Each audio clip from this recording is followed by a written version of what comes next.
Cardiovascular disease is a big killer. It's a serious subject, so please watch, listen and learn to this episode of the Leading Lives podcast. It literally might save your life. With me today is nutritionist Layla Gordon, and we're going to talk about heart disease, nutrition, sleep issues and the controversial subject of seed oils. Hello, Layla. Good to see you. We're going to come on to CVD in just a moment, but let's hear a bit about you first. How did you get started in nutrition?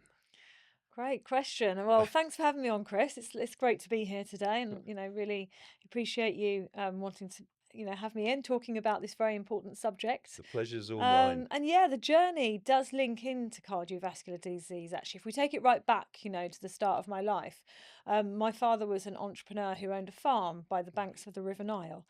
So I'm half Egyptian. Right. And that's where I spent the first 5 years of my life. And it was fantastic. It was just a beautiful, wholesome upbringing. We had our own private stretch of the Nile, and it was great.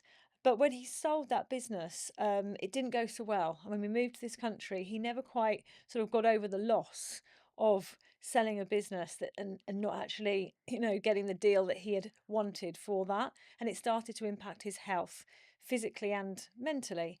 Back in the 80s, there wasn't such great awareness about nutrition. No. He was very stressed. He was maybe drinking and smoking a little bit too much. And when I was 26, he actually passed away quite suddenly of heart disease. He'd been told by his doctors, if you don't sort your diet out, if you don't sort your habits out, then, something serious could happen. And it did, unfortunately. So I think I was very aware of mortality from quite a young age. And I've always been interested in nutrition. It's always been a kind of a hobby of mine, shall we say, through my 20s, living in London. It was always a case of, let's see how healthy I can be off the back of living a fast-paced life. I was working for Microsoft. It was work hard, play hard. And then when I came to Bournemouth, I settled here to start a family, and we actually ran a hotel. Oh, So really? we were Yeah. hoteliers for 15 years, but again, on the side, I was still involved in this whole nutrition hobby of mine. And my sister said to me, Layla, when are you going to study this properly? And it was that moment that I thought, okay, maybe I need to take this seriously. I'm spending all this time reading these books and trying all these things. Let's go for it. So I spent a long time researching the best place to study. And I studied with the Institute for Optimum Nutrition, which is based in London, and they're the leaders in the country. So I embarked on it. Was 5 years in total. And then I've been practicing for 4 years as well.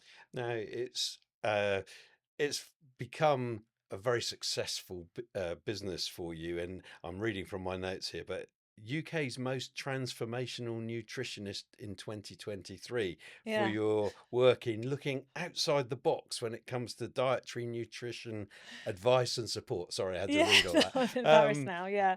What's so different about your approach that made you win that award? Well, I mean, I missed the email from them, and they actually sent me another one saying, "Do you want this award?" So it wasn't anything that I knew was happening behind the scenes. I was sent it because they'd obviously looked through my profile and decided that I was the right fit for that. I Yeah, think I do just come at it from a slightly different angle, and I think because of the history with my father, and I saw the stress that he went through yeah. and what it did to his health, unfortunately, in the end.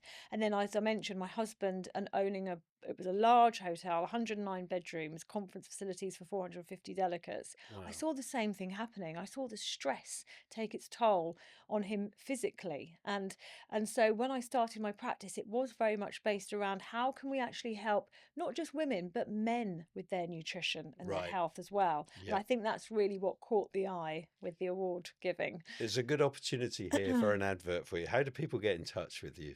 Oh, so I am, thank you. That's right. I'm pretty much on Instagram a lot. Mainly Hmm. that's my main platform, Layla Gordon Nutrition, my website, laylagordon.uk. I Um, saw you on LinkedIn. I'm on LinkedIn, I'm on Facebook, I'm all over the place. It's not hard to find me online. No, but people can book you through your Yeah, website, and yep, yeah. It's all very easy. You can book in a 20-minute call with me, and then I like to speak to people and understand because everything I do is very bespoke. It's a very bespoke process that we yeah. go through. So it's important they understand people before we embark on the journey. I would imagine you get sort of quite close to your do you call them patients or your clients or Well, We call them clients, but we're moving towards patients. Right. We are moving towards patients because it has become more applicable, really, to my Yeah. line of work. Yeah. Yes. And it's interesting because I did a lot of filming for the NHS, and they Mm. moved away from calling people patients and called them service users, which I was Oh, always uncomfortable with. It didn't yes. sound right. No, I've Yeah. not heard that one before. No. Yeah. So let's move on then to look into cardiovascular disease, or CVD. What exactly is it? Yeah, good question. So, cardiovascular disease, CVD, is a sort of general umbrella term for a lot of issues that can occur with the heart. And this can range from things such as high blood pressure all the way up to atherosclerosis, which is furring of the arteries Right. through plaque. There can be coronary artery disease, pulmonary artery disease, strokes. There are lots of things that unfortunately can go wrong with the heart. Yeah. And not many people know that cardiovascular disease is the number one biggest killer worldwide. Right. And it's a silent killer as well. We can't necessarily see and feel these things happening, but they do unfortunately creep up on people over many years and decades. Yeah, that's certainly true. And so, what are the main causes of these range of diseases? Many, many, many things. It's multifactorial. But if we're looking from obviously a nutrition point of view, we're thinking about diet and Yeah. we're thinking about the intake of ultra processed foods. We're thinking about the intake of too many calories, this leading to possible high BMI, obesity, salt intake with high blood pressure, and then potentially the links with diabetes. There's a close link with type 2 diabetes and cardiovascular disease. Lack of exercise, lack of fresh fruit and antioxidants, Yeah. stress puts pressure on the heart. There are many things. More common in men or women? You'd think so. You'd think it'd be more common in men than women. Yeah. Um, Looking at my lifestyle, I think, yeah. yeah, no, it's interesting one. Generally, yes, but actually, when women, interestingly, reach the menopause, due to changes in hormones from the age of sort of 50, 60, Hmm. they're actually more at risk. Right. Yeah, so Okay. it's not just men. Women of a certain age as well need to be very careful. Now, this might seem like an obvious question, but if it's not discovered, I mean, obviously it can lead to Mm. death, but what are the more subtle problems that it can cause? Can you outline those? I mean, yeah, there can be. So, angina, for example, Yeah. causes chest pain. It can be Mm. actually really quite a painful condition. This sort of lack of circulation, high blood pressure, feeling dizzy, feeling fatigued, just generally not feeling very well are possibly some of the first subtle signs. Right. And I know there can be lots of other reasons for feeling like that. So, I think it is important. Obviously, I'm not a medical doctor No. in that realm, but it is interesting when we look at the list of what are the subtle signs, they can be related to quite a few other things that you might palm off as, oh, I'm just tired, I'm stressed, I've got a virus. I think when we look a bit deeper, we need to think about our heart, which is obviously this main functioning organ that's Yeah. doing so much for us. Some people have called me heartless. I don't know if they mean the same thing, Oh, I'm but sure you're not. so how do we address it? Where do you come into the equation?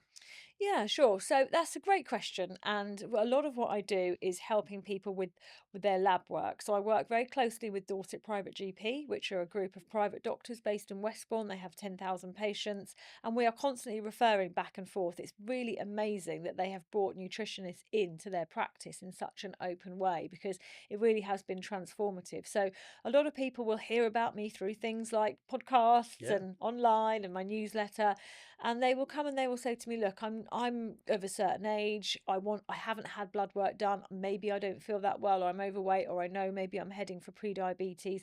Let's get some blood work done and let's see what's happening.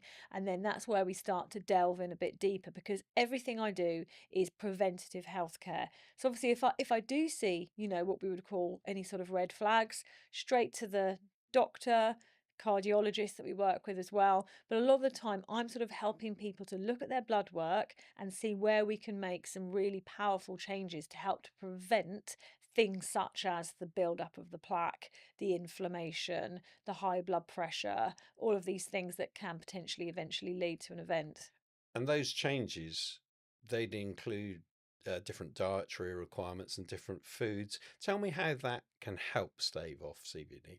Yeah, sure. So one of the ways that I like to explain it, if we look a little bit upstream without getting too technical Yeah, about things, we've good. got I don't cholesterol. understand Yeah, technical. no, no, we won't get too technical. It's fine. We've got cholesterol, which is our total cholesterol, and I run an advanced cardiometabolic panel, which looks at what we call subspecies of LDL and what we call bad cholesterol and many other markers. Right, So if we just look at this and we think, well, hang on, we've got this cholesterol running around the bloodstream. And what actually ends up blocking it is the buildup of cholesterol. But what caused the cholesterol to start to build up on the arteries, onto the vascular system? What was it? It was inflammation. It was damage to the arteries. right. So things that damage the very delicate arterial wall can be things such as high intake of sugar, type 2 diabetes, stress, toxins, medication, additives, food additives, for example. All of these things can start to damage and cause little micro tears in the lining. And then what happens is the cholesterol burrows in to the lining, causes more inflammation and then more cholesterol. It's like this kind of cycle. And then if we look upstream, I like to say cholesterol was there like a plaster. It came to sort of patch up the problem. And actually, if Right. we look further upstream, the actual, cholesterol was caught at the scene of the crime, but it didn't do the actual crime. It was all the other things in the background, the intake of sugar, the Yeah. stress, the toxins, the food additives, the overconsumption was causing that inflammation. So, from a nutritional and lifestyle point of view, what can I do to help people to dampen that inflammation and have a more healthy? And you're going to come on to talking about CRP, I think, having a more healthy, lower inflammatory state in their bodies. And a lot of that can be done with diet.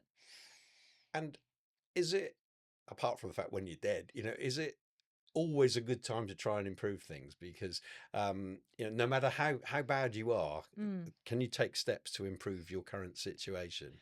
Definitely, definitely. Whatever age you are, if Right. you start, I'm 45. If you start in your 40s, if you start 35, did you say? There was a little click on the microphone there, I think. Yeah. Well, it's heading to that sort of middle of the, who knows? We might live to 120. Mm. That's what some doctors are now saying if we play our cards right. Okay, so starting at any age, if it's in your 40s, your 60s, your 70s, changing your diet can have a hugely profound impact, and it can extend your lifespan. You mentioned a couple of questions ago about being pre-diabetic. Mm. I hear that expression a lot, and I'll be honest, I'm not medically minded. What does that actually mean? How can you be Yeah, pre-diabetic? great question again. So, just to mention another marker, we've got HbA1c, which is a marker for the amount of sugar on your red blood cells. Your red blood cells have a life cycle of 3 to 4 months. So, Right. when we run the lab work, we use this as a general marker to see how much sugar someone has on their red blood cells within that snapshot of time of the red life cycle of a blood cell. Mhm. So, if it's over 42, that would be classed as pre-diabetic. Right. If it's over 48, you're then classed as type 2 diabetic or type Right. 1, depending on, yeah, So if you're 43, yeah, um, you're pre-diabetic, as you've just said, but you can take steps then through, and yeah, you can help people to take steps to bring that down below 42 yeah. if possible. Yeah. Yeah, that's Okay. what I do a lot of because, Right. like I said, when we get the blood work, a lot of people, and I'm not saying this is for everyone's case, maybe No. 50-50, Yeah. depending on age as well, might be heading into a pre-diabetic state, and or they might have raised cholesterol panels, so their cholesterol LDL, for example. So that's when we set to work getting those markers down and into a better range. And it's doable, it's 100% doable, might take weeks, might take months. There may be some steps we have to take, but particularly, and we'll talk about the work I'm doing with the the company El Nutra, who are just launching a program in the UK where I'm going to be the first new UK nutritionist on a 12-month program that actually puts type 2 diabetes into full remission using diet and Right. fasting. Sounds like a very grand claim, that. Yeah, Yeah. yeah, yeah, yeah, Yeah. yeah. Um, is any of this hereditary though? And so just people, they could have the Mm. best diet in the world, but Mm. then there's nothing they can do about it. Does that also apply? There is some of that. I mean, Yeah, we've got to sort of differentiate. We've got type 1 diabetic, which is that's the genetic. people who have to inject and have Yeah, yeah. Well, insulin. that is genetic. So that Yeah, will be partly hereditary. It's an autoimmune condition. It can't be reversed. okay. Type 2 diabetes is a lot to do with lifestyle and diet. And when we talk about is it genetic, that we're also looking at the lifestyle factors. So it's more likely, unfortunately, that if you came from a family where there was a high intake of ultra processed foods, refined carbohydrates, sugars, fizzy drinks, it's going to pass down. So there's going to be a bit of a nature and nurture effect going on as well. And that's a really good point, because I was going to say, to hire somebody, to come to see you, or Mm, somebody like yourself, your client patient needs to have some disposable income to pay for the service. And mm, yet a lot of the people who are going to eventually suffer from this condition are from poor backgrounds or low mm, income backgrounds. mm, And it sort of flows, therefore, that they're going to be in an environment where they are drinking fizzy drinks, they are eating, you know, value products that aren't value at all, because in the long run they're horrendous. mm. So that's a bit of a conundrum, isn't it? Yeah, it is a big one. So Sorry I've about the long question, by the Yeah, way. no, it's Yeah, fine. It's fine. It's fine. So yeah, no, it is. And I've done a lot of work around what we call the big issue of ultra processed foods. So hmm I've run full day CPD lectures on this, and what the pathways are that actually cause them to be a problem. And like you're saying, one of the issues with what we call ultra processed food is that some people live in what we call a food desert, and that's parts of the country, and we're very lucky where we live. We really are, and I don't think Yeah. we realize how lucky we are in this part of the country. And there are even pockets around here, other parts of the country, where people just don't have the access to so much fresh fruit and Yeah. vegetables, because of the demographic location, the shops that are there, the number of fast food places that are on their doorstep, the access to real wholesome food just isn't there, unfortunately. But I have been working with people around the country. So since I've been talking on podcasts, a lot of people have reached out to me from all over the country about this. And I will say that I think if someone has that wake up call, or if they really do feel in need, then quite often they can hopefully find, you know, the investment in their health to Yeah. do that. And I know that people will put some other things aside just for that peace of mind. Quite often it is just for, peace of mind, to give them that sort of knowledge that they are okay, because some people have suffered in the past with their, maybe like I've mentioned, family members Yeah. have suffered with type 2 diabetes, cardiovascular disease, obesity, and they're worried about their health. So quite often it's a case of peace of mind and just working on it. We do a lot of food related video Mm, programs for people, with some of the world's top chefs, actually, who mm, are amongst our clients. And one of our particular clients is school caterers. yeah. And I travel around the country seeing the schools that they provide food for. When I speak with them, I notice that they've had, over the past few years, monumental changes. The food now, it's like going to a restaurant. It's fabulous. Yes. And admittedly, some of these are private schools and they've got a Mm, bit bigger budgets. mm, But yeah, all the fruit and all the no chips, no mm, burgers and mm, things like mm, this. mm, mm. It's quite a change going on, isn't it? Would you like to see more? Yeah, of course. I mean, my children, again, they're lucky to be at a very nice school around the corner from here. Oh, okay. Yeah. And I had a conversation with the school about the food, because it's a really difficult one. I've just been on the phone to a doctor this morning talking about it as well. So some parents or some teachers might still want that, what we call the traditional English Yeah. lunches, the burger and chips, the fish Fridays, Yeah. that. But some other, what we might call almond mums, which is a new phrase that's coming out, I'd be classed as an almond mum. An almond bun. An almond, Is like who only drinks almond milk, Oh, okay. for example, would not want any of that given to their children. So there is a real like push pull between some people still feeling that traditional food, there's still a place for it, and some children are obviously picky. I know that the school my children go to, they sneak beetroot into the brownies and the children have no idea. Right. It's so difficult. When you Yeah. start to look at the complexities of how these schools are managing all the different needs, I feel for them. I do. You probably can't hear it from where you're sat, but my stomach's been grumbling away. Oh, Rumbling, it's like empty. Also, all this talk of talk of food's food. making me hungry. Now I'm gonna get this wrong in terms of pronunciation, so don't beat me with a stick. But I don't have a I've stick. I've heard about HSCRP. Oh, yes. I've got no idea what it is, so talk Yeah. me through it. So HSCRP stands for high sensitivity C-reactive protein. So, or CRP for short, which Right. is basically a marker for systemic inflammation. And it's a really good, really important marker, something we should all know what our high sensitivity CRP is. Doctors run it routinely. It comes in all my lab work. And what it basically does is it's a marker for assessing the level of systemic inflammation around your body. So more of a chronic inflammatory state. So we want that marker to be under 3, or at the very best between 3 to 5. Anything over 5, a doctor might sort of start looking into that, because it can be a sign of some sort of underlying chronic condition. But it's also an indication that there's inflammation in the body. So from a functional or preventative point of view, going back to the inflammation that I mentioned, Yeah. that comes in all my tests. And Right. if I see it high, A, refer to doctor, B, work on a functional level to how we can reduce that. Now you mentioned that doctors run these tests, but Mm, I've thankfully I'm relatively fit and healthy, I think, mm, and I rarely go to my doctor. But I did have to go to a doctor recently to get a mole checked, actually, so nothing too mm, terrible.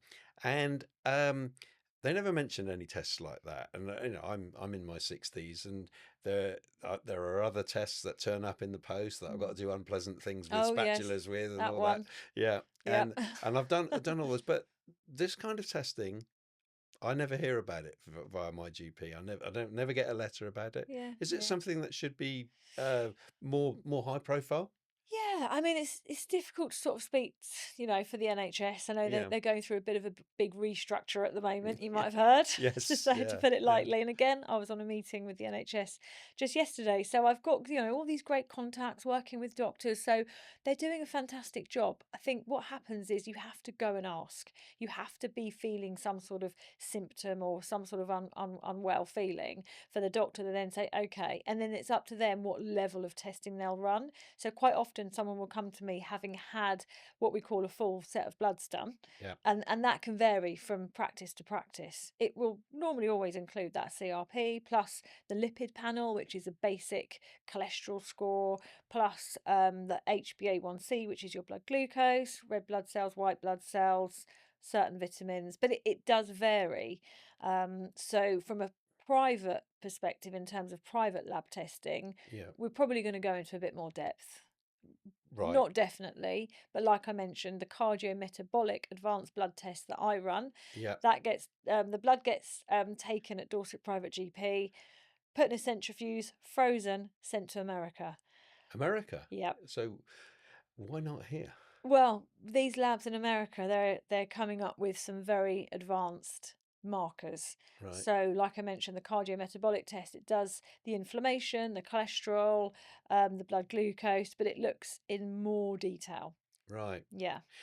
Now we're coming on to more abbreviations here. Yeah. APOB, is that right? ApoB. APOB. APOB. Yeah. Again, now I know nothing. I admit it, Yeah. but I'm here to learn. Yeah. Okay. So I'm trying not to sort of nerd this out too much, but basically, I love the cardiometabolic profile because it looks at ApoB. Right. So basically, we've got our total cholesterol, which is becoming a little bit underused. I mean, it's still very, very important. So if your total cholesterol is 5 or over, you're basically classed as having high cholesterol.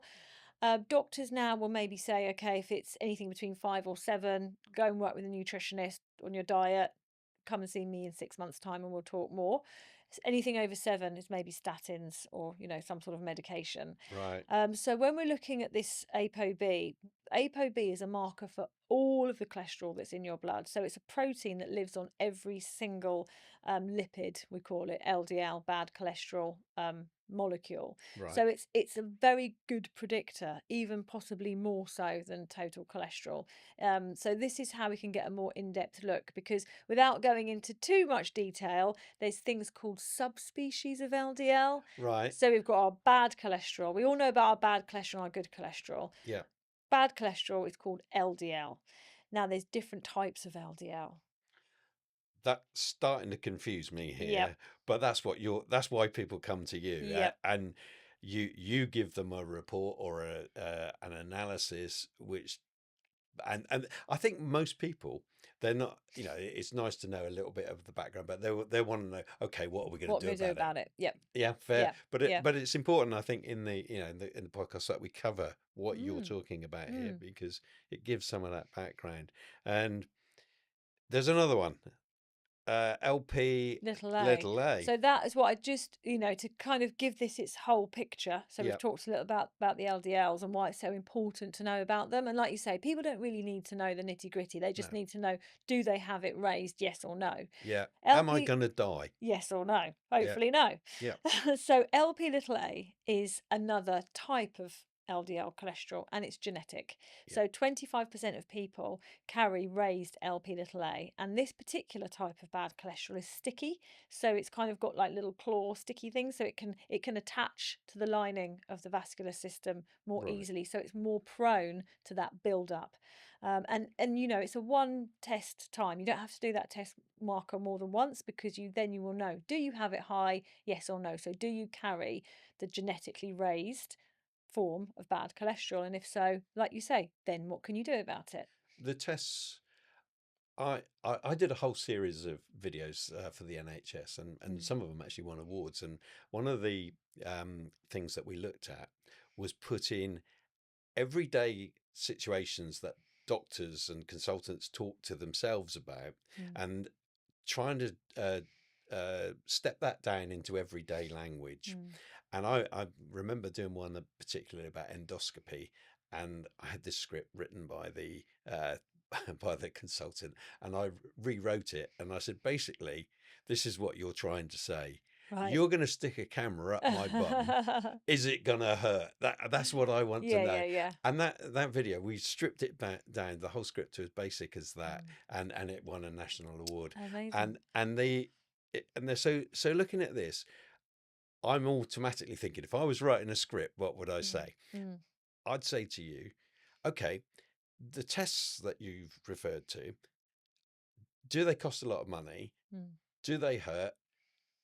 And how accurate are they? Those three things would be, as the patient, if you like, I'd ask you those three things. Yeah, sure. So we seem to be talking quite a lot about the cardiometabolic advanced blood profile. That's £260. So not a lot of money. It's not a lot of money. Plus the nurse fee, because it's, as I mentioned, it's quite complicated blood draw. That varies from nurse to nurse, 40, 50, £60.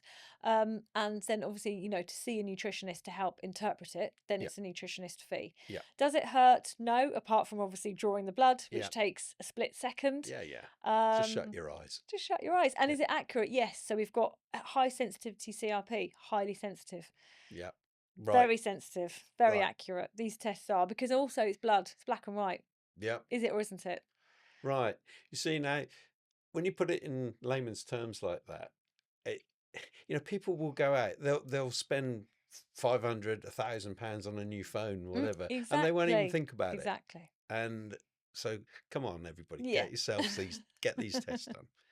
Now, even at my advancing years, I'm fortunate. I don't have any need for statins. To be honest, they scare the hell out of me.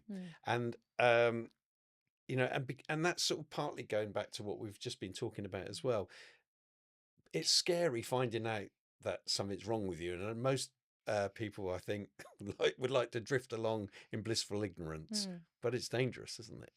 It can be. It's better to know than to not know. Early detection is the best form of prevention. Yeah. And you're asking, I know you were going to ask me about statins. I think you've got a bit of a... Yeah. I mean, the thing is, with nutrition and, this field that I'm in, it's very easy for people to get confused, because you've got people taking a hard line, and one camp will say statins are terrible, don't Yeah. touch them, awful side effects. Another camp would be saying, you know, the complete Yeah. opposite. Yeah. You know, and it makes it Sliced bread. very confusing and very hard. It's like the carnivore vegan argument. You Yeah. know, we can, split hairs on that all day long. I And haven't that got any to split, oh, Lola. but that doesn't really help people, does it? Doesn't it No. doesn't really leaves you not knowing. So I'm one of these people that does like a bit of nuance. I'm Yeah. not sitting on the fence. That's not probably not quite the right phrase, but I think there is an argument for both cases. Yeah. So if you have highly raised cholesterol, and you're at risk, you have other factors such as type 2 diabetes and obesity, statins will slash your cholesterol and they will slash your risk. Right. If you have LP little a, which is the build-up of that genetic sticky cholesterol, if you take statins, it will lower your other bad cholesterol, so therefore it will lower your overall risk. So there is a place for these medications. Right. The other side of the argument is that there are side effects, and there are also natural ways to help to lower your cholesterol and prevent cardiovascular disease. And with anything in life, but Mm. particularly when it comes to medicine, I would argue that Google is not your friend because there's so much misinformation out there, isn't it? You need experts, like people like yourself, to take you through that minefield. Yeah, people have spent a lot of time on Google and then they come and see me. Yeah. And then we just get our heads together for an hour and then it all makes sense and they go away feeling a lot better. Yeah. Well, that's good to hear. That's basically Yeah. the way it works. Yeah. Do you ever have to, I mean, without going into individual details, do you ever have to tell people really like bad news and like, if you don't change your life, you're going to be in a box? Does it literally get like that? I mean, in terms of bad news, I've helped people identify bowel cancer Right. early Right. and get treatment Very, and recover. So that's as serious as it can get. yeah, my father died from bowel cancer, right, actually. sorry. Yeah, so Yeah. so yeah. Yes. Oh, right. Yeah. Okay, yeah. Yeah. So Right towards people with unhealthy diets. I've yeah. currently got a couple of clients. One of them has just lost 7.5 stone Wow. in under 12 months through 7.5 stone. 7.5 stone. Is that always a good thing? Yeah, to decrease your weight so rapidly? Like, 'cause Well, it's been over 12 months. yeah, 12 months. I mean, I suppose it depends where they Yeah. started from, Yeah. but Yeah. if they were 12 stone, that's quite a big amount to worry about. But if they were like 23 stone, He's quite a tall guy, quite a strapping lad. So right, it's in relative terms to his overall. Yeah. How does that person feel about themselves now? Oh, he's just come back from a ski holiday because Yeah. his ski holiday last year was when he thought, I can't even ski, I'm too overweight. He Yeah. felt terrible. And that's when he reached out to me. He's just gone on a ski holiday again, emailed me yesterday and said, I feel fantastic. Thank you so much. I feel so free. Well, I hope he remembers you at Christmas and gets Yeah. you something very healthy to eat over Christmas. Yeah, but as you're saying, I do get close to my clients. We do Yeah. have a very great relationship. But as you were saying, it's things like, yes, being very overweight or highly diabetic. I do have to have difficult conversations sometimes with people just to help keep them on track. Right. Now, I go to the gym. Those around me, my family say I don't go often enough, and that's true. Part of it, this is me sort of opening up a bit here. Part of it's down to fear. I'm 63, and I think if I work myself real hard, I'm going to give myself a heart attack. But so I sort of hold back sometimes, and I think, I don't know, it seems natural to me that you're going to have that reticence. But how important is regular exercise?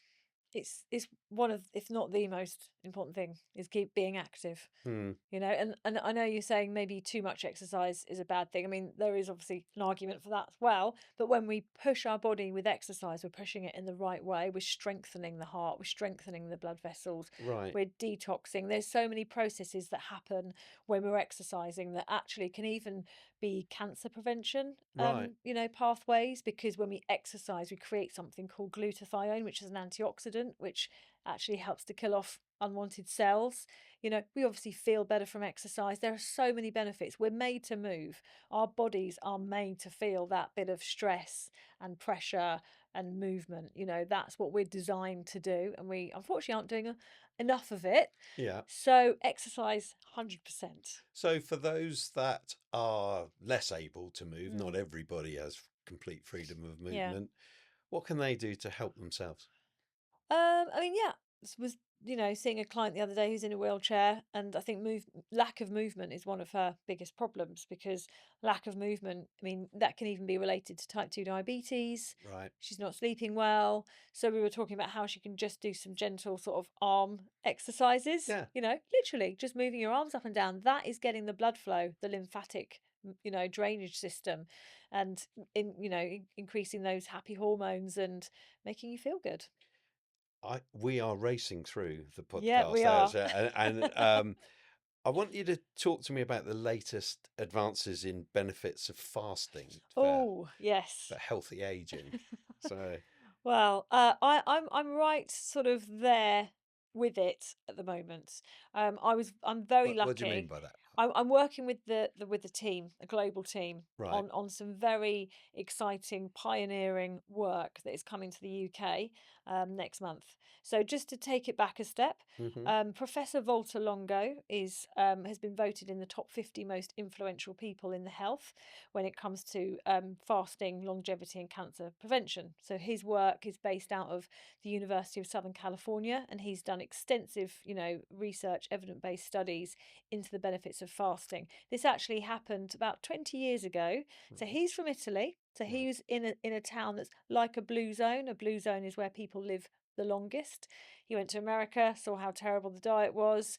Anyway, long story short, he's there in his lab, and he's basically got some yeast in a culture, and he's seen that if you reduce their calories, they live longer. So that's how the research started. Now he has gone with his team, and actually created something called the fasting mimicking diet. Right. So basically, it's a very calorie restricted way of eating for a set period of time. It's 5 days for the fasting mimicking diet. And what this does over the 5 days is you still eat. So you're eating about 700 to 800 calories per day, but the food has been specially formulated to not break your fast. So Right. you're still basically in a state of ketosis for those 5 days. But you're not just water only fasting, which is super hardcore. Now, Right. when you get to the end of these 5 days, you're then reaping all of these wonderful benefits, such as obviously there'll be some weight reduction. Your cells have started to clear out. There's something called autophagy happening, which is where dead, unwanted cells start to die off and disappear. Stem cell rejuvenation even starts to happen. And if we do this once a month for 3 months, we can even extend our lifespan by 2.5 years. Wow. That's, I mean, there's some quite substantial claims there, Yes. and you're confident that over time those will be borne out. Yeah. Well, we're seeing it. It's it's, Yeah. it's been happening. Yeah. Volta Longo's been doing this for 20 years. Yeah. This fasting mimicking has been around for 10 years. And like I mentioned, next month they're launching a 12-month program that actually works to put type 2 diabetes into remission by fasting this way. So it's not only those benefits that I just mentioned, but it's the metabolic benefits as Right. well. So we're talking about cardiovascular health and type 2 diabetes.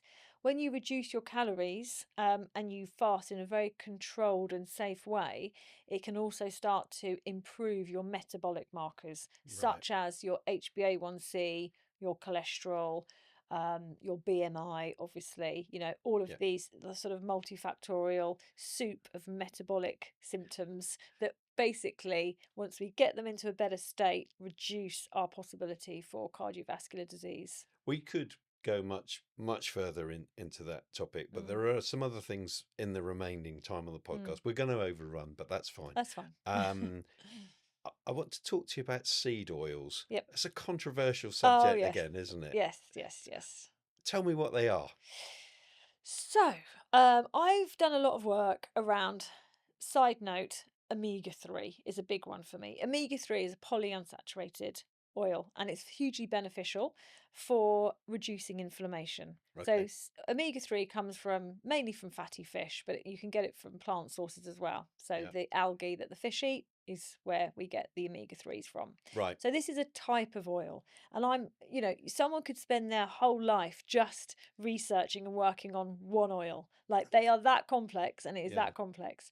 There has been a lot of talk recently about what's called seed oils, which are also what is called a polyunsaturated fat. Mhm. So we have saturated fats, Yeah. monounsaturated fats, polyunsaturated fats. Now you know what my next question is, don't you? What are they? Yeah. Well, What the hell are just they? define them. Well, So simple terms, yeah. saturated fats, when we're talking about cardiovascular disease, it is good to limit them where possible. Yeah. But Those get absorbed into the body and stay there, don't they? Is that well, right? the thing about them is that they literally are saturated. Yeah. So they're thick. They Yeah. don't, we think about from a sort of chemical biology point of view, saturated fats, talking about the carbon double bonds, they are like lard and butter. Yeah. It doesn't melt very quickly in heat. It takes a lot longer, doesn't it? Yeah. Monounsaturated fats, you've got things like olive oil, avocado oil. They're oils, but they're more stable. Yeah. Then we've got polyunsaturated fats, which is another type of oil. They're less stable. They're very delicate.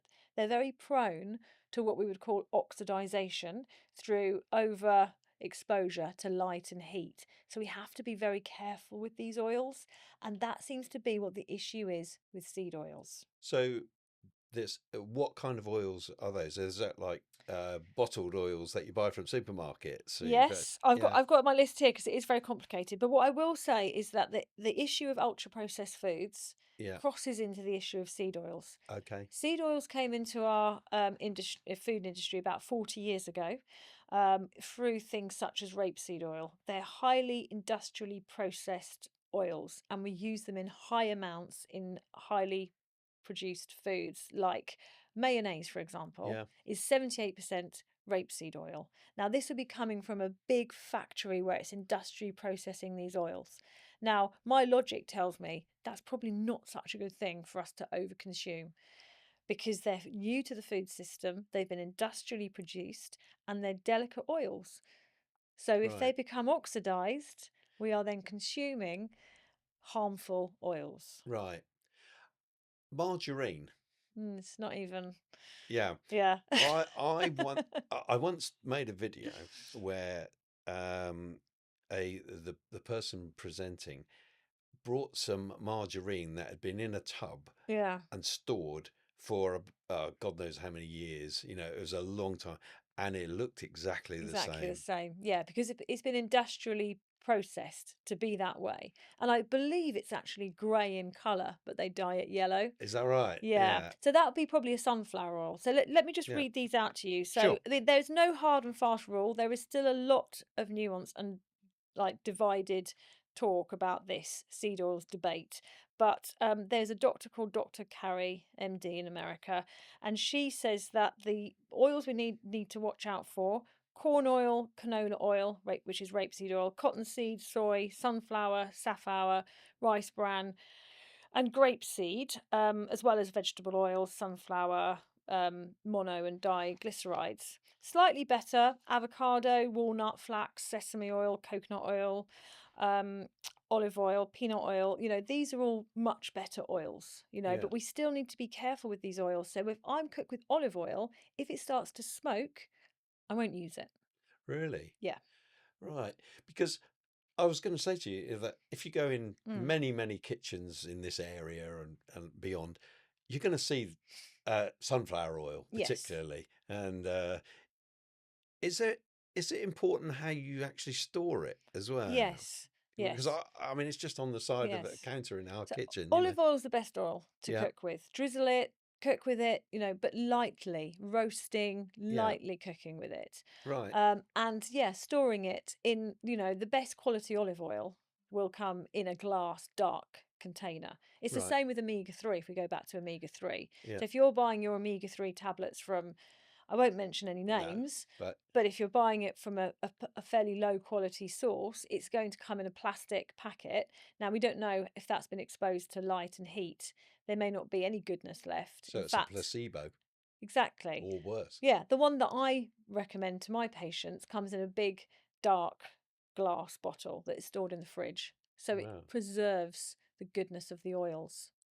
Yeah, this is fascinating stuff Mm. because I'm convinced that many people have no idea about the dangers of these oils. Yeah, Yeah. yeah. Um, is it being publicised more? I mean, I know it's a big debate, but is this Yeah. something that's achieving more No, publicity? I You mean, think? like I say, this is quite complicated. I've got 3 pages here of the good, the bad, and the ugly. So when we're in our kitchen, it's quite kind of hard to remember. But I Yeah, think if you just stick with olive oil, yeah, and I can obviously we can share a link to some of these yeah, oils, and we can do that. yeah. Think about when you're eating out. When you're eating out, it's highly unlikely they're going to be using olive oil. It's quite expensive. Right. So it's probably likely that things are going to be fried in sunflower oil, for example, or Yeah, rapeseed oil. yeah, So limiting fried food when we're out, takeaways obviously. The more that we can home cook with some of these healthy oils and cook them lightly, the better. yeah. And so something else to mention is it does sort of overlap with my research around the big issue of ultra processed foods. Yes. Um, You've done other podcasts about that, haven't you, as yeah, well? Which really, I should promote other podcasts here because I've seen it and was eye opening, isn't it? yes, it was. Yeah, I was told to be quite hard hitting to get the Yeah, message across to certain people, and it did work a yeah. treat. And I've helped a lot of people through the way That's that was done. that's good news, isn't it? Yeah, but the thing is with the ultra processed foods is that because they contain these seed oils, they contain additives, E numbers, high salt, high sugar, and also the way they're packaged. Yeah, It's the plastic packaging, the high heat, maybe that these little micro additives that we're eating and we're consuming on a daily basis is causing potentially that inflammation. yeah. So, And even the packaging itself, you're saying, well, if like the it's on a plastic. shelf Yeah, and yeah, it's exposed to sunlight and the plastic's leaching into the food, yeah. and I don't want to scare anyone. I think you're bound to. You're a nutritionist. Come on, you're going to scare We, people. you know, let we microplastics. We haven't even gone Yeah. there. No, no. But let's just think about how we can limit the load because take it right back to the core subject, which is cardiovascular health. Yeah. If we can reduce our intake of ultra processed foods, we're reducing our exposure to molecules that may cause inflammation. Air fryers. Hmm. God's gift to the kitchen, I'm told. But do they help? Oh, it's a difficult one. We have an air fryer, but the problem with air fryers is that the non-stick coating Oh, really? is toxic. Oh, I can so see yeah. people on eBay as we speak. I'm going to list that. That's going. But no, if No, you can find, and I'm looking for one. right. I mean, I'm, it's difficult in a house. I've got a busy house, 2 Yeah. children, lots going on. We're just always trying to sort of counteract these things, make sensible changes where we can afford to, where we've got the time. So I'm not going to chuck out the air fryer. It's handy for the occasional thing, but I am on the hunt for one. And I think there will be more coming out onto the market that aren't non-stick. Right. Yeah. It's quite incredible what this discussion. I'm learning so much, but we've overrun our 40 minutes, but I'm okay to That's continue for a fine. bit longer. And um, for the final part, I want to briefly investigate poor sleep patterns and the damage it can do, but more importantly, how you can help. Right. Yes. Well, it's a big topic. A lot of people come to me with sleep issues. Yeah. It's the cornerstone, I would say, of exercise, healthy eating, and sleep. They're one of the 3 main pillars, aren't they? Yeah. Along with, good sense of community and, Yeah.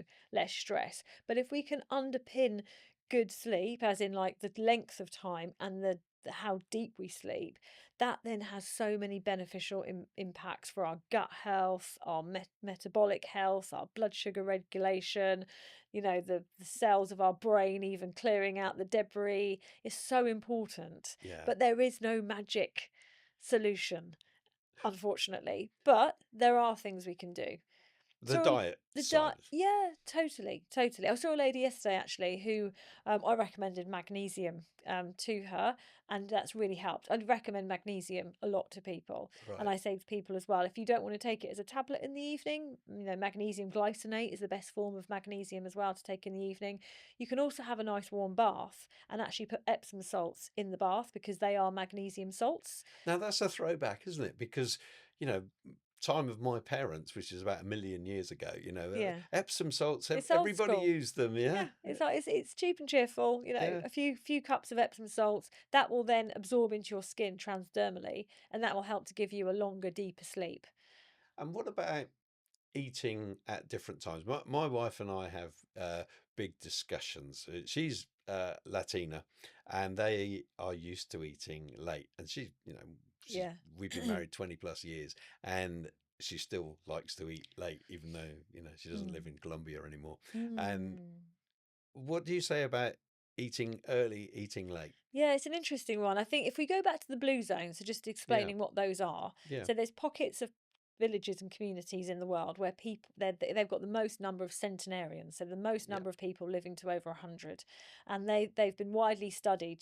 What is it they're doing that's yeah, giving them this longevity? So it is a lot of movement. There's a lot of, because they live in hilly places, they're walking up and down the stairs, yeah. going to church, community, eating a low protein diet, actually, a lot of legumes, nuts, and seeds, for example. Hmm. And you kind of picture them also drinking the occasional glass of wine and eating late. Yeah, But it's all about the community, and it's all about how much they're eating, what they're eating. Just because they're eating late doesn't mean that the other things they're doing aren't offsetting that, because generally we do want to stop eating after a certain time. right. Particularly in this country, with there's foods everywhere. Everywhere we turn, there's another option for a snack or whatever it might be. But I like to get people into a good routine. So, just going back to Dr. Voltalongo and what he has been researching. So it's not just around the fasting mimicking diet, and I do very much go by what he says because of Hmm. his length and his depth of his research. Having breakfast is fine. You know, I was going to ask you about that. Yeah, there's a I'll come link. back There's to a that. link between missing breakfast and cardiovascular disease. Right. Oh, I'm really yeah. glad you've mentioned that because my daughter who's 16, Yeah. one of her friends doesn't have breakfast, and I say to her, you know, you really ought to have breakfast. Yes. So come on, tell me more. Have breakfast. Make it a good quality breakfast. Make it high in protein. Make it high in fibre. Mhm. Have 3 meals a day if you want, or 2 meals with 2 snacks, depending on what your schedule is. But try to eat within a window of time. So, again, going back to Voltalongo and what he says, we're talking about a 12-12. So, 12 hours on, 12 hours off, which sounds really simple. But if Yeah. you're having breakfast, say you're having breakfast at 7 o'clock in the morning, you should finish eating at 7 o'clock at night. Ah, right. No more calories. Okay. Nothing. Water, herbal tea, that's it. Give your body a chance to rest and digest. Final question. I'd love to go on for another 2 hours, actually. But drinks, and I don't mean Mm. alcohol. Yeah. Uh, I mean things like tea, coffee. What Hmm. about that from a nutritionist point of view? People who drink, I drink loads of tea, probably Yeah. 6 or 7 cups a day. Tea and coffee's great. I mean, the problem with coffee is the caffeine. Yeah. So But the tea's got more caffeine than coffee, tea's, hasn't it? yeah, not more, but it has got caffeine in it. Right. The problem with caffeine is the half life, so it stays in your system. So someone can drink a cup of coffee at lunchtime and it might affect their sleep, going back to sleep. It depends how well they metabolize it. Yeah. So it's the caffeine in the coffee we need to be careful of, not the actual coffee bean. The coffee bean and the tea actually has lots of beneficial impacts. So a cup of coffee has 3 grams of fiber. Right. And polyphenols, which are these antioxidants which help to do things like reduce inflammation. Right. I said it was my last question, but Keep you've going, given it's me fine. another one. You've given me another one. Shift workers. Oh, Now, yeah, some people have to, particularly say in the NHS, nurses. That's it. yeah. They have this terrible pattern, of Mm, changing shifts every 4 days, 4 days on, 3 days off, or the other way mm, around. How can they improve their diet? Because not only does it affect the time they eat, mm, but also they tend to sort of snack because to keep themselves awake and keep their It's energy levels really up. difficult. Yeah. I've worked with a couple of people at the airport who work in the control centre. Mm-hmm. One of them's just changed her whole life, her whole job structure, because it was really messing with her sleep, her metabolism, energy levels. But, I've helped them to sort of make healthier changes, because also when you go to somewhere like that, you're faced with ultra processed foods, Yeah. snacks. Yep. And when, like you say, if you're hungry, you haven't slept well. If you haven't slept well, you're more likely to crave sugar and carbohydrates. So it Yeah. is just this vicious cycle. It's about being prepared, I guess, and just trying to prepare the healthier meals. So go prepared. Like, don't leave it to your cravings, because you will end up in a food emergency and grab the wrong thing, and then it will set you off into a cycle. Right. That's the best advice I can give, other than change your job. Soon as if they changed their job, we'd have no nurses, no Yeah, doctors, and no yeah, yeah, firefighters. yeah, Yeah. yeah, yeah. All right. Close it out then.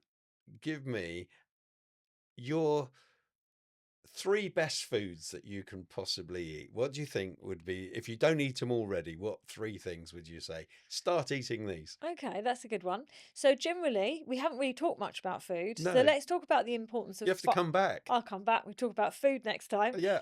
Talk about the importance of fiber. Yeah. So fiber is something we call different types of fiber. We've got the refined carbohydrates and the complex carbohydrates. Complex carbohydrates are things that don't get broken down by us. They go down to our large intestine, get feasted on by the gut microbiome. It's the roughage, the stalks, the pips, the leaves, the seeds, all of these sort of, healthy, dark green leafy vegetables, different colours. Go for the different colours, branch out, diversity. When you're doing that, you're feeding your gut microbiome and you're getting a ton of different types of nutrients. So fibre is a huge part of your plate. Okay. The other thing I would say is I've touched on omega-3. Yeah. It's very, very important. Is that in salmon a lot, for example? Oily fish. Oily fish, yeah. Salmon, anchovies, Yeah. sardines, herring, for example, eggs. Okay. Some vegan foods, even, because it comes from the algae, so the fish eat the algae. Does it make a difference? I mean, I love salmon, Mm. right? But supermarket salmon, This is the problem. yeah. We can go down another rabbit hole. Oh, we're going to be down a rabbit hole for about a month, Yes. I think. I Yes. I definitely want you to come back if you Yes. can fit it in, Yes. because I do think people are going to want to know these, and there's so much more we could talk about, Yeah, isn't there? 100%. We could All right. talk all day. Thanks so much for having me on. It's been a pleasure. Oh, it's been great, Yeah. and thank you for educating me, because I needed it. Yeah, no, All it's right. fine. I'm pleased you found it interesting, and I Yeah. hope other people do as well. What a fascinating and scary show this week. Thanks again to Layla for coming in, and we'll see you again soon.